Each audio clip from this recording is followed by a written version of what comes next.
నిర్మల్ జిల్లా ఖానాపూర్ పట్టణంలోని బాదనకుర్తి చెక్పోస్ట్ వద్ద తనిఖీ చేస్తున్న పోలీసులకు ఎలాంటి ధృవపత్రాలు లేకుండా తరలిస్తున్న 2 లక్షల రూపాయలు స్వాధీనం చేసుకుని జిల్లా ఎలక్షన్ సెల్ కు అప్పగించిన పోలీసులు. 2 లక్షలను తరలిస్తున్న వ్యక్తి మొగిలి శ్రీనివాస్, భూపాల్పల్లి జిల్లా నివాసి. జిల్లా ఎస్పీ గారి ఆదేశాల మేరకు మేము బాదనకుర్తి చెక్పోస్ట్ ఏర్పాటు చేసి ఇక్కడ వెహికల్ చెకింగ్ చేస్తున్నాము.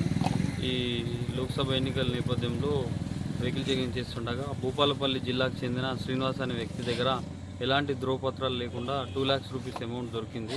వాటిని సీజ్ చేసి మన ఎస్ఎస్టీ టీం మేము కలిపి సీజ్ చేసి అది ఎలక్షన్ సెల్కు అప్పగించడం జరుగుతుంది.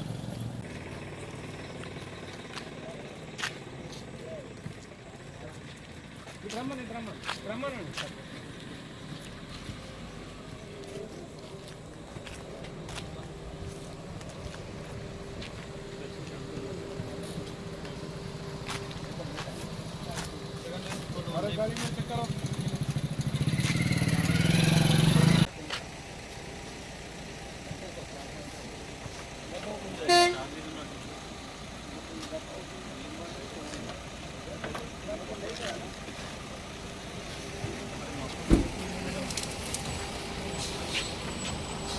సీట్ కూడా అరేంజ్ చేసుకోవాలి.